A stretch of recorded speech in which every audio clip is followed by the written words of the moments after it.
नमस्कार साथियों स्वागत है आप सभी का हमारे इस चैनल में।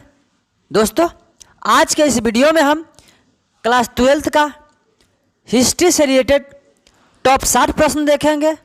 दोस्तों यह काफ़ी महत्वपूर्ण प्रश्न है जो कि आपके एग्ज़ाम में आने की 100% संभावना है। दोस्तों यह बिहार विद्यालय परीक्षा समिति द्वारा बार बार पूछे जाने वाले प्रश्न हैं और अगले एग्ज़ाम में आने की 100% संभावना है। तो दोस्तों वीडियो बहुत ध्यान से लास्ट तक देखें। तो चलिए वीडियो स्टार्ट करते हैं, जिसमें आपका पहला प्रश्न है, अशोक द्वारा प्रचारित बौद्ध धर्म कहाँ प्रचलित नहीं हुआ? तो अशोक द्वारा प्रचारित बौद्ध धर्म ब्रिटेन में प्रचलित नहीं हुआ। दोस्तों अगला प्रश्न संख्या 2 है, पंच चिन्ह वाले सिक्के बने होते थे तो पंच चिन्ह वाले सिक्के चांदी एवं तांबे के बने होते हैं, यानी ऑप्शन नंबर डी सही होगा। दोस्तों अगला प्रश्न संख्या 3 है,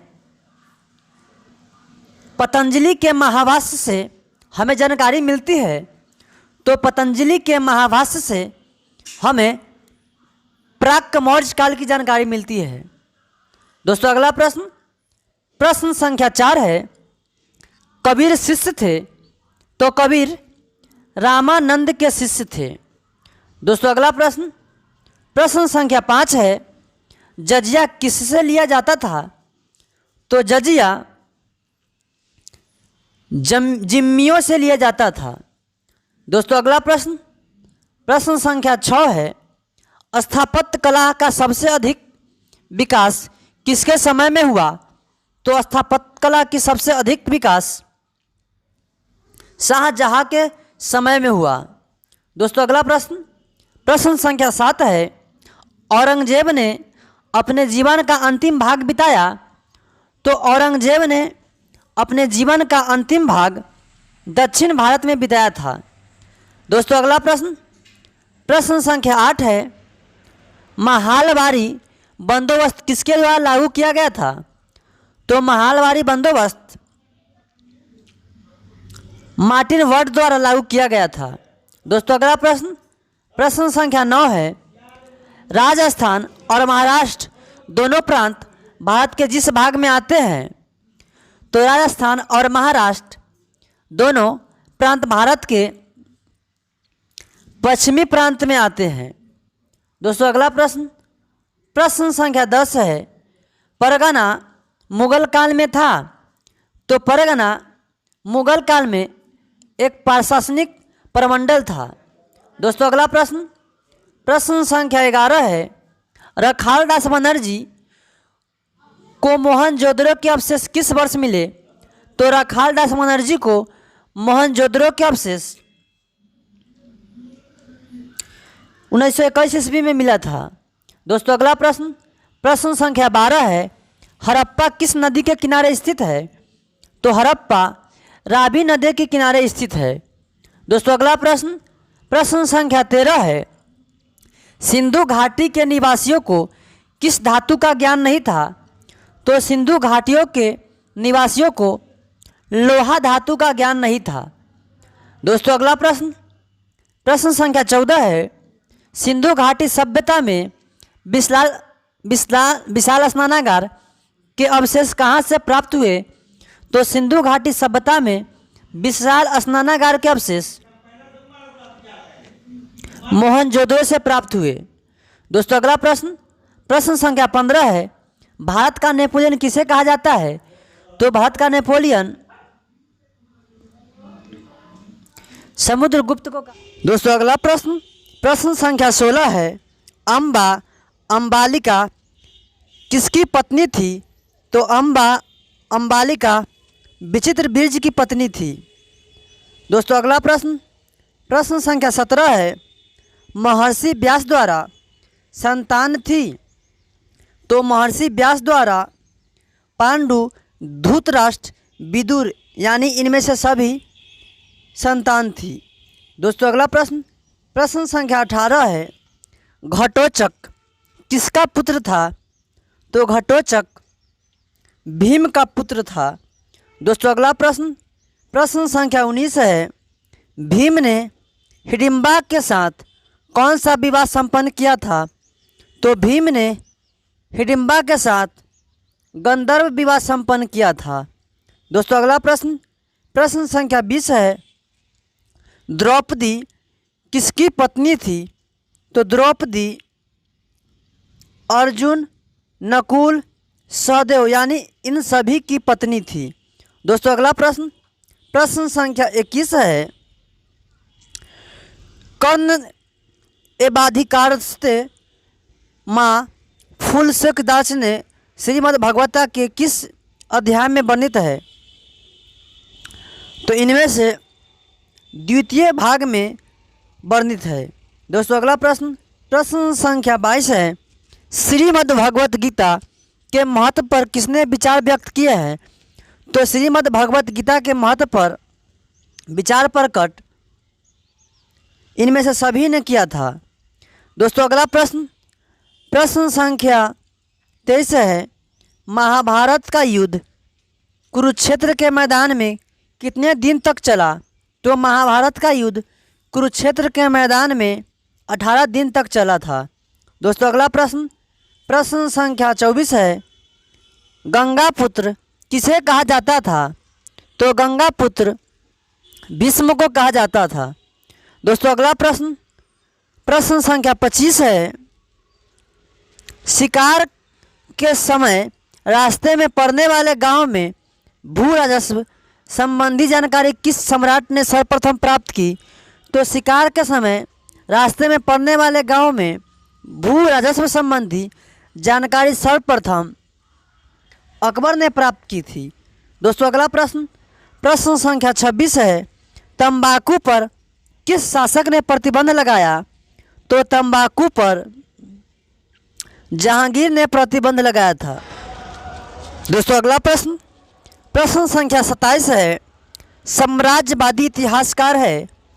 तो साम्राज्यवादी इतिहासकार W.H. मोरलैंड है।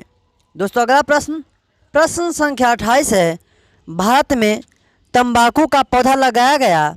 तो भारत में तंबाकू का पौधा पुर्तगालियों द्वारा पुर्तगाल से लाया गया था।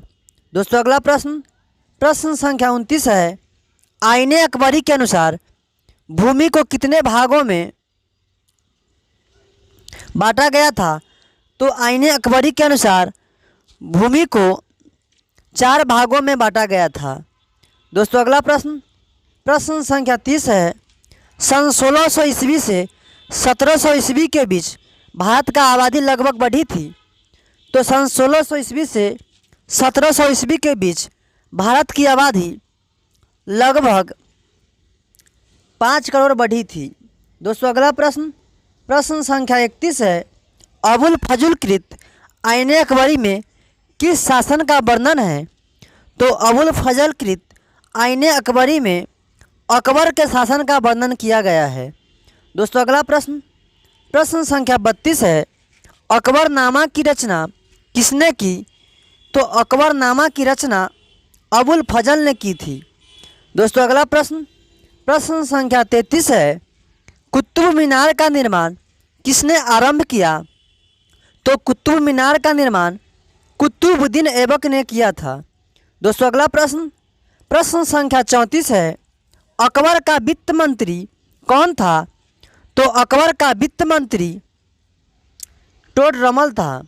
दोस्तों अगला प्रश्न, प्रश्न संख्या 35 है, अकबर ने किस सन में दीन ए इलाही धर्म चलाया? तो अकबर ने 1581 ईस्वी में दीन ए इलाही धर्म चलाया था। दोस्तों अगला प्रश्न, प्रश्न संख्या 36 है, दारा एवं शाहजहाँ के पास आगरा में रहती थी। तो दारा एवं शाहजहाँ के पास आगरा में जहाँ रहती थी। दोस्तों अगला प्रश्न, प्रश्न संख्या 37 है, दिल्ली में चांदनी चौक का निर्माण किसने कराया? तो दिल्ली में चांदनी चौक का निर्माण जहाँ आरा ने करवाया था। दोस्तों अगला प्रश्न, प्रश्न संख्या 38 है, गांधी जी ने असहयोग आंदोलन किस वर्ष आरंभ की? तो गांधी जी ने असहयोग आंदोलन 1920 ईस्वी में की थी। दोस्तों अगला प्रश्न, प्रश्न संख्या 39 है, बंगाल के विभाजन की घोषणा किस वर्ष हुई? तो बंगाल के विभाजन की घोषणा 1905 ईस्वी में हुआ था। दोस्तों अगला प्रश्न, प्रश्न संख्या 40 है, जलियांवाला बाग हत्याकांड कब हुआ? तो जलियांवाला बाग हत्याकांड 1913 ईस्वी में हुआ था। 1919 ईस्वी में हुआ था। दोस्तों अगला प्रश्न, प्रश्न संख्या 41 है, भारत छोड़ो आंदोलन किस वर्ष आरंभ हुआ? तो भारत छोड़ो आंदोलन 1942 ईस्वी में हुआ था। दोस्तों अगला प्रश्न, प्रश्न संख्या 42 है, 24 जनवरी 1950 को संविधान सभा के कितने सदस्यों ने संविधान पर हस्ताक्षर किए? तो 24 जनवरी 1950 को संविधान सभा पर 284 सदस्यों ने हस्ताक्षर किए थे। दोस्तों अगला प्रश्न, प्रश्न संख्या 43 है, पूना समझौता किस वर्ष हुआ? तो पूना समझौता 1932 ईस्वी में हुआ था। दोस्तों अगला प्रश्न, प्रश्न संख्या 44 है, 1942 में कौन सा आंदोलन हुआ? तो 1942 में भारत छोड़ो आंदोलन हुआ था। दोस्तों अगला प्रश्न, प्रश्न संख्या 45 है, किसका प्रकाश अबुल कलाम आज़ाद ने किया था?